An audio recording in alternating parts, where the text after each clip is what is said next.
808 news and views on Salam Media. And our first story of the morning is with Dr. Levy Ndou, political analyst. And we are going to be unpacking, or rather looking at the 2019 Manifesto priorities and implementation. I'm wondering if we should even be having this discussion. How many of these points have in fact been addressed and been addressed fully? And had all of these points been addressed efficiently as we had expected from the ANC, would we be sitting in this position today and talking about all of the ills that we see playing out in our country? Am I being too harsh? Do we believe, or do some of us believe, that given time, the ANC can and will get their act together and they will be able to deliver? I don't know. Let's hear what Dr. Levy has to say. A very good morning to you, Dr. Levy. Welcome to the program. A very good morning to you. A very good morning to the listeners at home. Thank you for having me this morning.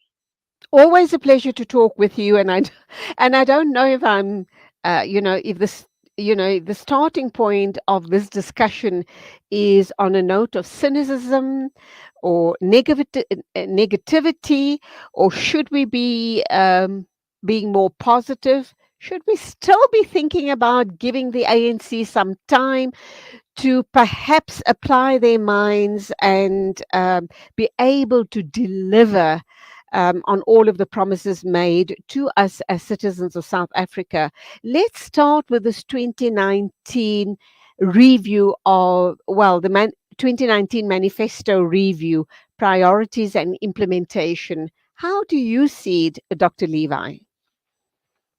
Well, I think it is very fair for the citizens of South Africa and anywhere else to make an assessment about the performance of their political parties nor government on matters of great concern. It is also very fair for the political parties themselves to come to the people and say, this is what we promised you, and this is how we've actually performed.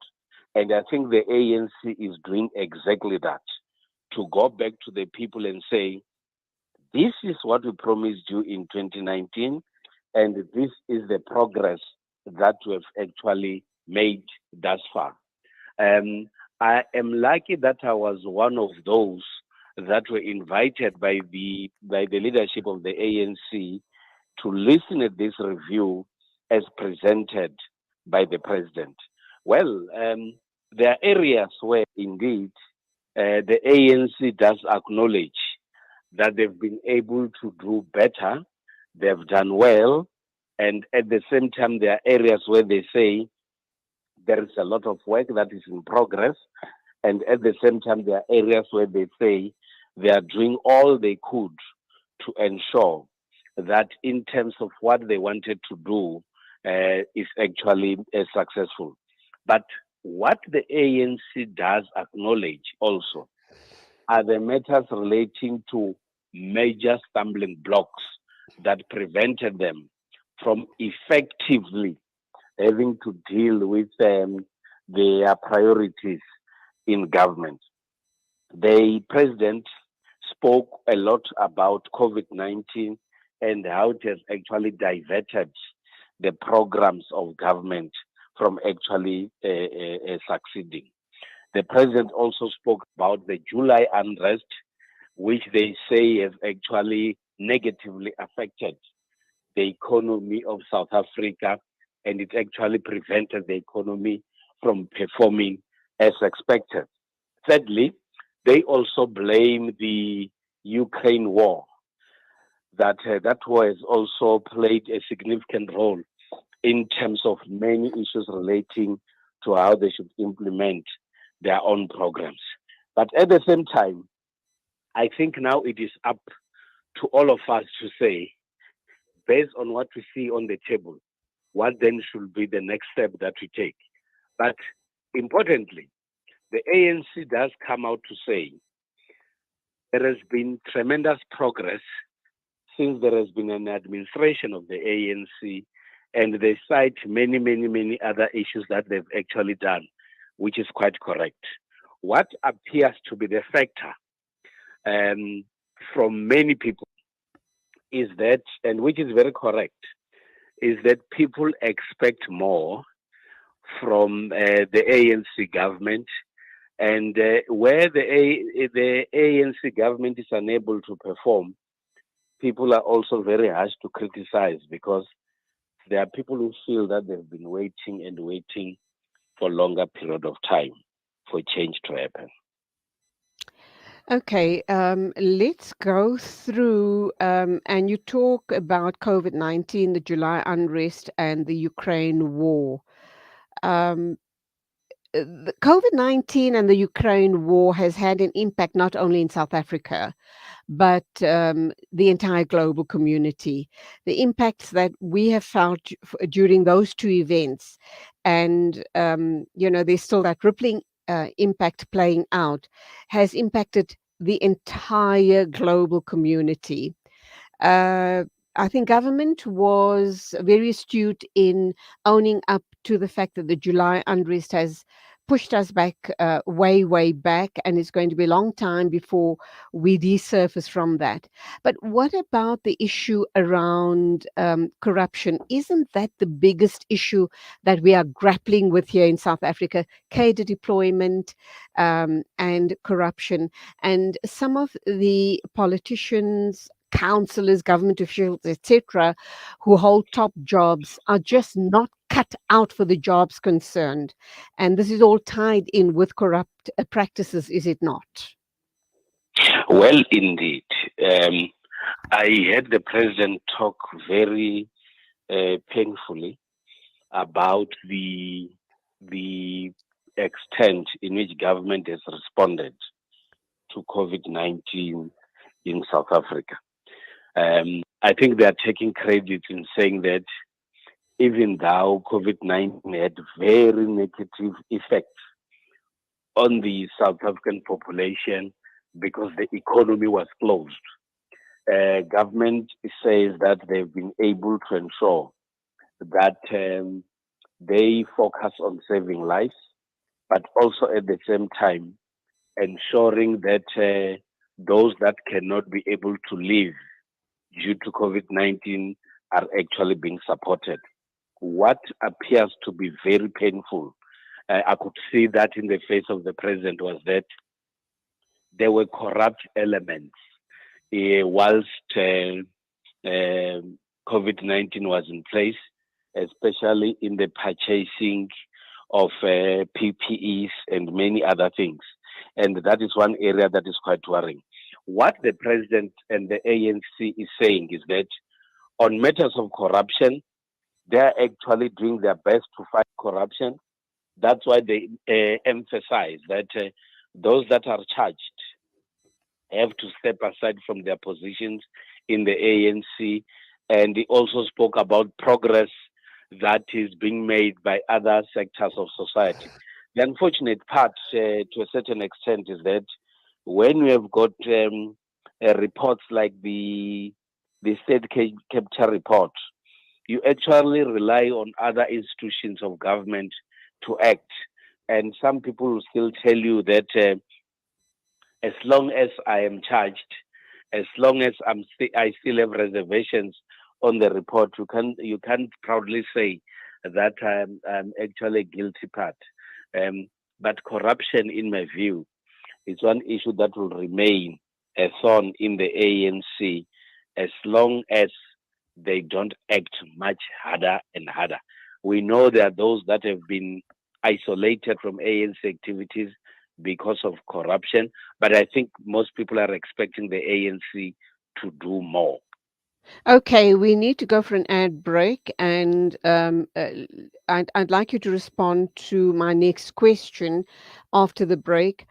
Do you think the results of the Palapala situation issue, where the president was cleared of any wrongdoing, has gained him the confidence of the people, or there's a lot of skepticism around that situation, the Palapala report, the fact that he's been cleared, and how that ties in with corruption. So let's get that response right after the ad break. It's a new beginning. It's a new era. Salam Media, humanitarian journalism. Conveniently located along the banks of the Crocodile River bordering the Kruger National Park, as a guest at Buckler's Africa Lodge, one can enjoy an amazing sunrise or sunset on our spacious deck area while you catch a glimpse of some wildlife sightings along the Crocodile River. The sounds of the African savannah will greet you whilst you enjoy your morning coffee. Buckler's Africa Lodge by Tingana Collection. Buckler's Africa Lodge is ideally situated only 6 kilometers from the Crocodile Bridge Gate in the Kruger National Park. Catering for all travelers with variety, we have 4 types of the finest rooms: superior rooms, deluxe suites, and 2-bedroomed family units. Each room is equipped with the finest amenities to make your stay unforgettable. Guests can choose between the self-catering option or book their accommodation with breakfast and dinner included. Buckler's Africa Lodge is your ideal location for the ultimate Kruger getaway experience. We specialize in exhilarating and educational game drives in Kruger, tailor-made to suit your family. Inquire about our various accommodation offerings and other activities. Visit www.tingana.co.za for more information. Buckler's Africa Lodge by Tingana Collection. Experience the pulse of Africa with us. Ah, the kitchen, the heart of the home, where memories are made and celebrated. Our go-to place for those freshly stacked pancakes early in the morning or for the late-night snack munchies. We are in there together, cooking, eating and celebrating life together. Let's keep the kitchen a place that is shared by everyone, where we build stronger bonds and grow together. Sunfoil, now we cooking. Visit nowwecooking.co.za for recipes that everyone can help make. Sponsor an orphan, and you'll help support a vulnerable child to have the education they've always dreamed of, so they can build a brighter future. You'll be feeding a hungry stomach and a hungry mind with knowledge that will last them a lifetime. That's the power of an education. Sponsor an orphan now with Islamic Relief. When the perfect blend of stylish decor, exquisite halal cuisine, and warm hospitality come together, it could only mean Al Bayt Lodge, your true home away from home. Al Bayt is the ideal heaven for families, business people, and tourists with its 4-star family rooms and other luxurious facilities. Conveniently situated close to Port Elizabeth Airport, the beach, and other amenities, your stay will be truly unforgettable, as you'll be taking home lasting memories of the warm hospitality, the serenity and tranquility that Al Bayt has to offer. For reservations, call 041 583 6415 or visit www.albaytlodge.co.za. 1 year ago, our lives were forever changed when we met the Syrian and Palestinian refugee children from Africa Muslims Agency's Amman School in Lebanon. I love you, South Africa. I will miss you, South Africa. I'm so happy to see you all. The One Child, One Dream Tour. Join AMA for a fundraising dinner and exhibition on the 9th of September at the Orient Islamic School Hall in Durban, as we share the impact that your donations have made, taking these beautiful children one step closer to achieving their dreams. Get your tickets now. Contact 083-843-2562 or follow Amma on social media. There's no smell that takes me back to the comfort of my childhood than the smell of black seed oil being applied by my nanny. Now I'm using Tib black seed in my own home to soothe sniffles and coughs, to help with digestion and immunity, and of course, as part of my beauty routine. After all these years, I've come to appreciate the wisdom in finding comfort and shifa in trusted treatments like Tib Black Seed. You can find Tib Black Seed at all leading pharmacies or find out more at blackseed.co.za. Breaking stereotypes, moving boundaries, joining hands. Salam Media.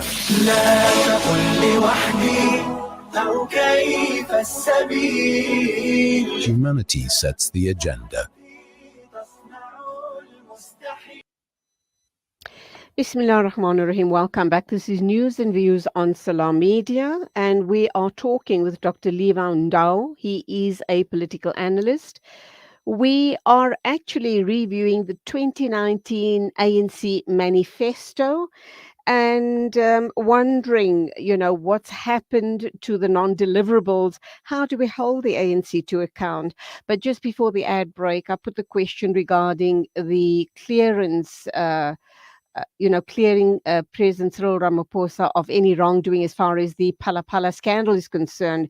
And I'm wondering that if he was perhaps made to pay a hefty fine or some such, some such finding, would we, the cynics or the critics of the president and the ANC, have perhaps taken a softer stance towards him and perhaps agreed that yes, justice is being done, albeit in a very small way, but justice is being served? I don't know. Those are my thoughts, but let's hear what Dr. Levi has to say. Over to you. Welcome back, Dr. Levi. Thank you so much. I think the para issue is one issue that has created a lot of talking points. And I think it is one issue that the opposition felt that if they don't use this issue to their maximum, there is no other issue that they can use against the president. But at the same time, you are having a situation where institutions that have been given the responsibility to investigate are making investigations, and they are coming out and indicating what their findings are. And you also have a situation where there are people who have not done any investigations, but they want to see something being done to the president, even though they did not do any investigations. And that creates a situation where we keep on waiting for those institutions to do investigations, but at the same time, there's a lot of pressure that is coming from other political parties and in the main opposition parties. My sense is that this is the opportune time for these institutions to bring out their reports so that we are able to get a sense of what has happened from those that are given the responsibility to do so. What appears to be a worrying factor is that, in my view, people that appears to have taken these matters forward are now those that are not cooperating with the institutions that are investigating. And that creates a lot of suspicion. But coming back to your question, indeed, it brings a lot of confidence to the president to say, those who felt that I might have done something wrong, there are reports that are coming out, there is information that is coming out. It's up to them to actually bring any other new information that is coming. And I think as information is coming, as long as he's not found to have done something wrong, his confidence level will be going up, and those who support him would actually be having a lot to talk about positively about the president himself. But of course, all institutions, in my view, should actually do their work, provide all the necessary reports to all of us so that we are able to move forward as a country. I think for quite some time, we've been stuck in a situation of blaming each other and accusing each other and not focusing on the main challenges facing South Africa. We've seen that with the era of Jacob Zuma. We've seen that in the era of Mr. Mbeki. We're seeing it now in the era of Ramaphosa. Wrongdoing should not be condoned, but at the same time, our focus should be to ensure that South Africa moves forward. One of the manifesto points is a better Africa and world. And we do know about that tagline, Johannesburg, a world-class city. Sadly, with recent events, we are not We really are not a world-class city. We've had the ongoing issues with the Zamazamas, and then we had the issue with the alleged gas explosion in Bree Street, where the road, was ripped up. The entire Bree Street precinct is a no-go area till they deem it safe again for the residents and the business people to move back in. And now we've seen the situation of the building in Albert Street, where we had the fire and scores of people were injured. And I guess the latest count, if memory serves correctly, is about 77 people who have been killed. Very, very sadly, these are all immigrant people, but whether they're immigrants or local people, one life lost is a life too many. That doesn't bode well at all regarding the manifesto where we talk about a better Africa and world. And we've boasted in the past that we are a world-class city, but you just walk through the streets of the CBD and it is a city that is in total decay. It is very sad to see how the city is decaying because infrastructure is not being maintained or upgraded. What does he have to say about that? My sense is that that is one of the challenges that the ANC has to deal with, and which for some time they've been avoiding to deal with. The ANC finds itself in a situation where they have to balance their foreign relations with other countries and also at the same time trying to please their own citizens. And that balancing act does not appear to be existing or effective. My view is that you need the ANC government that is able to come out very clearly and say, when it comes to issues of illegal residents in the country, it has to stop somewhere and there should be action taken about those that are doing illegal things in the country. You need the cooperation of both the NGOs and the government to ensure that South Africa and indeed the city of Johannesburg goes back to where it belongs. Part of what the ANC was saying over the weekend is that in whatever moves they try to make, they are being frustrated by NGOs who will actually take them to court.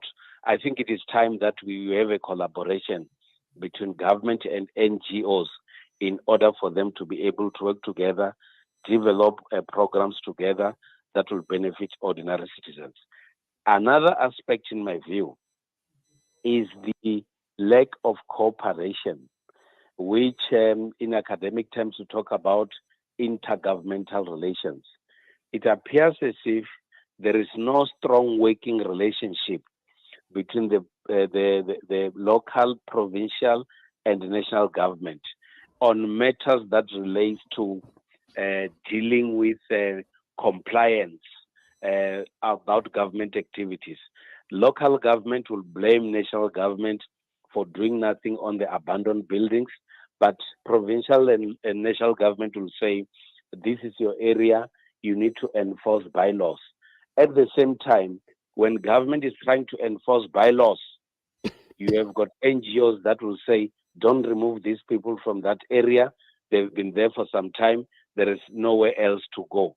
So there is a lot of blame game that we're actually getting from different sectors of society.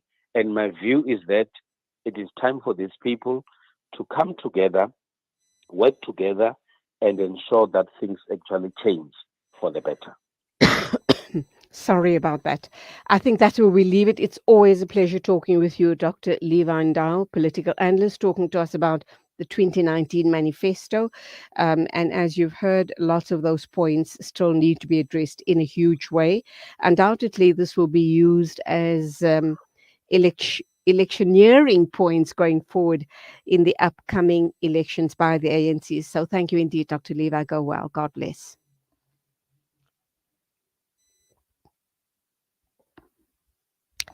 8:33 news and views on Salam Media. Standing by to talk to us, well, I hope she is Hanifa Ali from the Islamic Medical Association, and this has to do with Muslim nurses' dress code.